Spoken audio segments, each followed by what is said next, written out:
So we're going to be talking about a few things, one of which is how I saw this headline about how Kanye West got into so much debt. He's in $53 million in debt. And just on first glance, to me, I know that he isn't poor. But to most people, they're like, whoa, Kanye West is like really poor. And that's not the truth at all, and I'll explain why. But I'll explain also, what did he do with $53 million? So anyways, I just want to start off with like kind of a story about Donald Trump, actually. Many years ago when he was going into bankruptcy, he was $1 billion in debt, and he was walking down the street and he saw a homeless man, and he thought to himself, that homeless man right there has $1 billion more than I do. Now that's not the truth, actually, because Donald Trump, for those of you that don't know, debt is kind of, for rich people, it's a way to get ahead, right? So they borrow money to try and make more money. So Donald Trump had millions in assets, but he was $1 billion in debt because he wanted to build buildings and stuff like that. So I'll explain all of this in a second. So Kanye West. First off, the very first thing I want to say is that he is not poor. I said that already. But yeah, he is not poor whatsoever.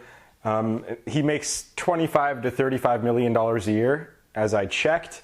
And so just because you're $53 million in debt doesn't mean that you're bankrupt, and it doesn't mean that you have no money. In fact, he probably has millions of dollars in the bank right now.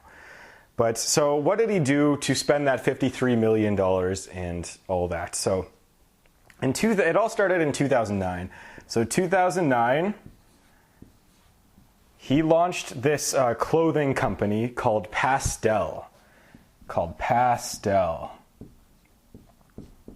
And most of you probably have never heard of that because, well, it only lasted a few months.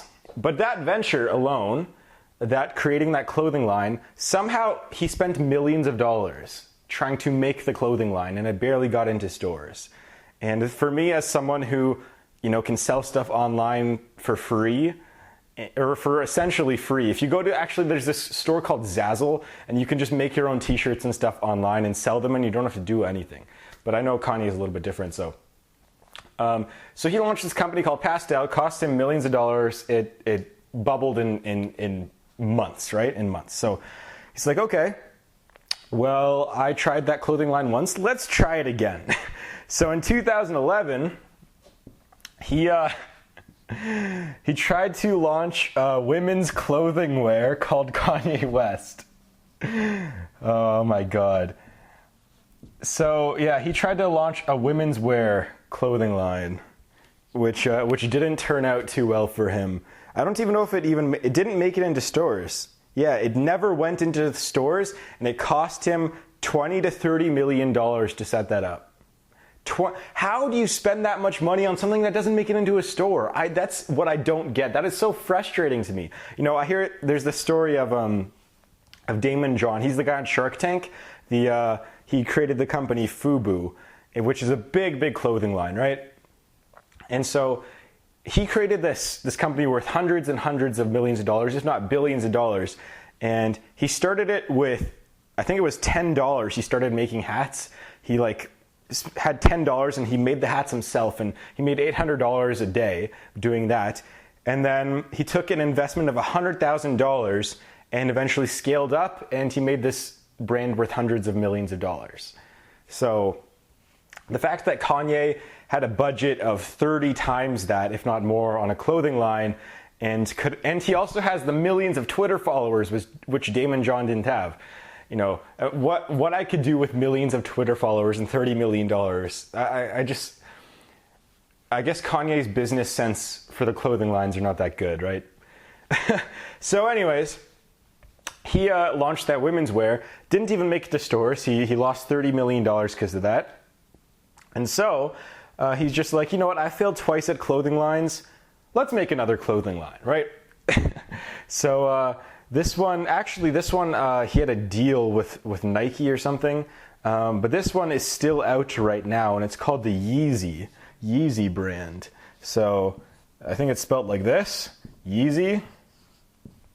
Now, from the numbers that I could find, it cost him $16 million to set it up. And I heard numbers of up to $40 million to set up. So even though he said he's in debt $53 million, he probably already knocked off like $10 or $20 million in debt, because adding all of this up, he had to be $70 million in debt minimum, right? Because he had 30 million, he had 30 million, and then this one could have been 40, so that's 70. And then his other one could have been a few $1,000,000 bucks, the pastel one. So anyways, that's why Kanye's in so much debt. Plus, the house and stuff.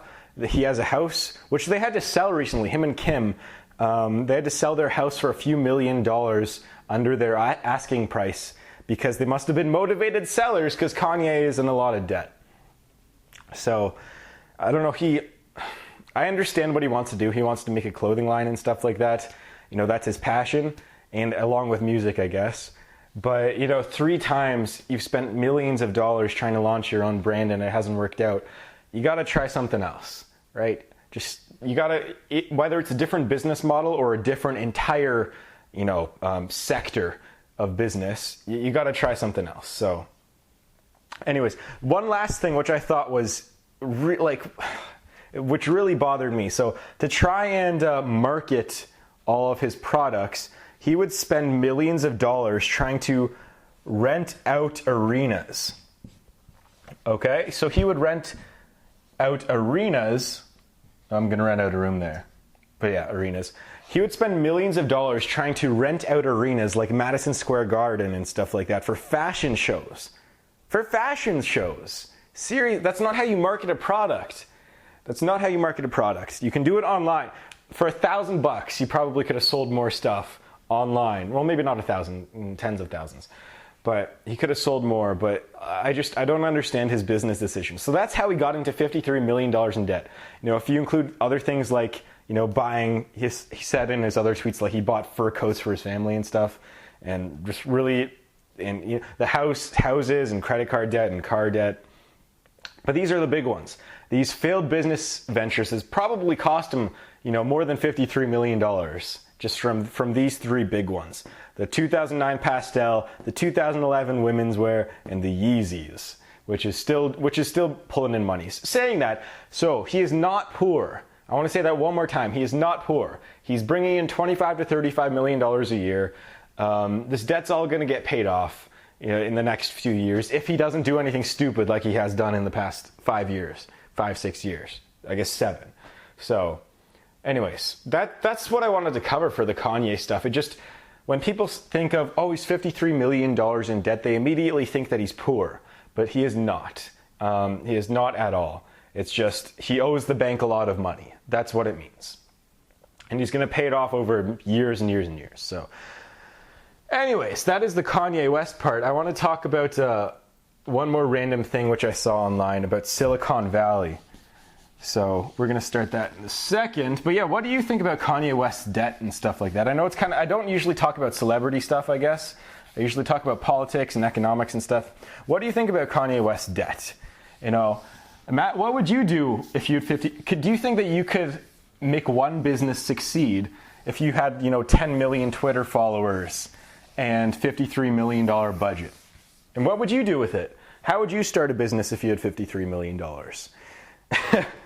That's a lot of money. Most people would be like, oh, you know what, I wouldn't even bother starting a business. I would just sit on that 53 million, which is actually what Mark Cuban does, which I'll tell you in a second. He kind of does that. He invests in businesses, but that's another story. I'm going to get to that in pretty soon.